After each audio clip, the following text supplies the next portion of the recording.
You didn't ask for it, but your brain's about to get exposed. Number 8. What if I just jumped right now? You're standing on a balcony, or at the edge of a subway platform, or maybe just holding a knife while cutting veggies, and your brain whispers, what if I just jumped? Or what if I stabbed this onion, or myself? You're not depressed, you're not suicidal, you don't even want to do it. But there it is, that intrusive little thought. Psychologists call it the call of the void, and believe it or not, it's completely normal. Your brain isn't trying to sabotage you, it's doing a weird safety check, kind of like your mind going, hey, don't jump off this ledge, and in the process, conjuring the image of, well, jumping off the ledge. It's your brain's way of assessing danger. Still, it doesn't stop you from feeling like a psycho for a split second. Number 7. If I don't do this exactly right, something bad will happen. You ever tap the light switch exactly 4 times because, deep down, you believe if you don't, your grandma's going to get hit by a bus?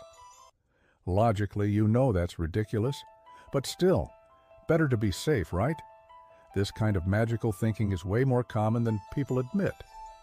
We assign significance to meaningless actions, stepping over cracks, knocking on wood, holding our breath past graveyards, as if we've struck a secret deal with the universe. It's not that we believe we have magic powers, but there's comfort in pretending we have control, even in silly ways. Deep down, it helps us feel a little less helpless in a chaotic world, even if it means making sure your left sock always goes on first. Number 6.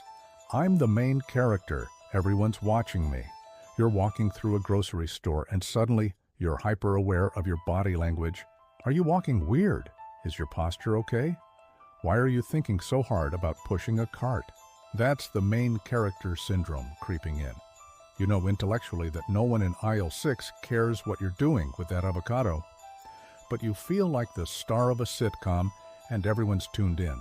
This isn't narcissism. It's actually how our brains process experience. We see the world through our own eyes, so naturally it feels like everything is about us.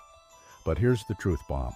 Most people are too busy worrying about their own mini-drama to notice yours. Still, doesn't stop us from pretending we're in a movie montage every time we put on headphones. Number 5. That stranger definitely hates me. You pass someone on the street.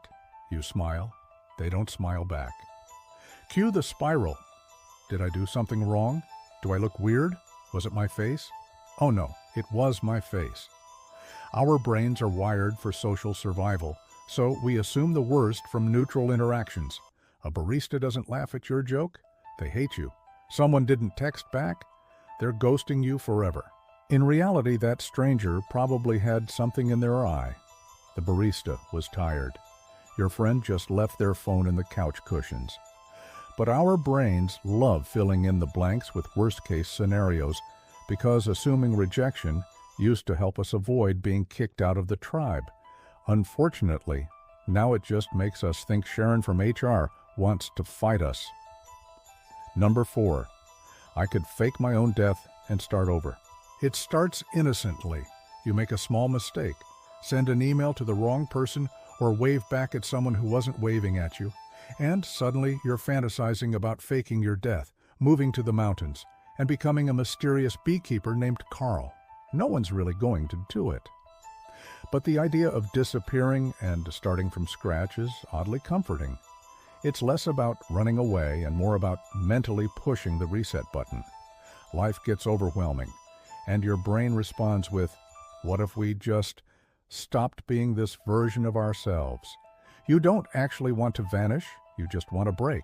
But the fact that your escape plan includes a fake mustache and a cabin in Oregon, that's just your inner lunatic showing off. Number 3. Did I say something embarrassing 12 years ago? You're in bed. It's quiet. You're finally drifting off. And suddenly, boom. You remember that one time in 2003 when you called your teacher Mom. And now you're wide awake, cringing so hard your toes curl. Why does our brain do this? You're not under threat. You're not in danger. And yet, your mind has a full archive of embarrassing moments it likes to randomly play on shuffle. We all have a mental blooper reel, and for some reason it only runs late at night. It's as if our subconscious is that one friend who keeps bringing up that one party you swore you'd forget. These memories pop up because your brain is trying to process social learning. But at 2 a.m., that doesn't help. You're just stuck reliving a moment no one else even remembers. Number 2.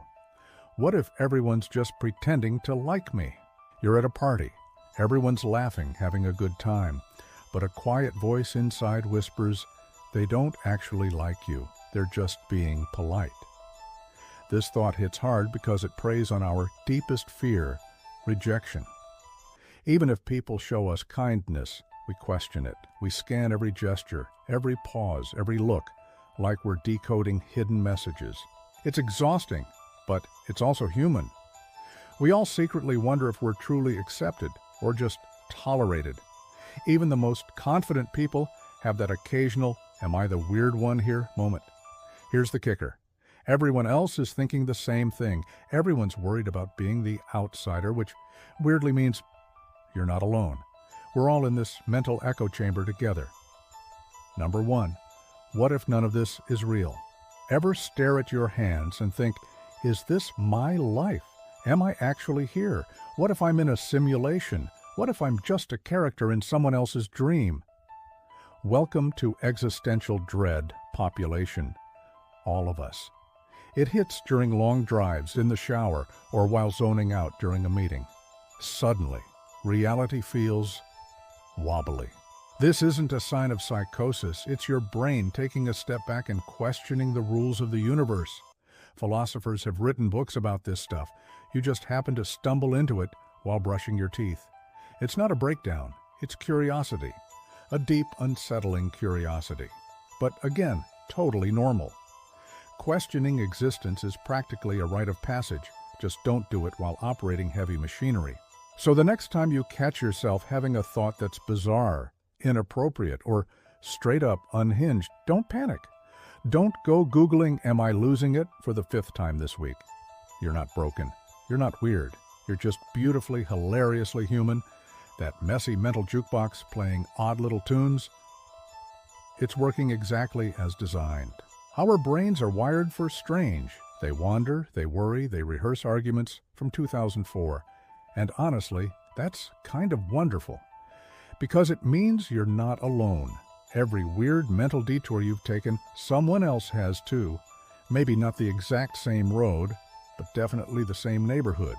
And if you made it through this list, nodding along, thinking, oh, Noah, I've definitely done that, then congratulations. You're one of us. One of the gloriously irrational, sleep-deprived, overthinking humans just trying to make it through the day without blurting out something unfiltered in a staff meeting.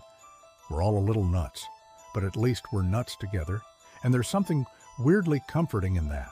So if you enjoyed this dive into the wonderfully twisted labyrinth of our inner thoughts, go ahead and hit that subscribe button. Stick around. This little corner of the internet is where we celebrate the strange, laugh at the awkward, and remind each other that being a little unhinged is totally normal. More brain oddities and mental chaos coming your way soon. See you in the next one.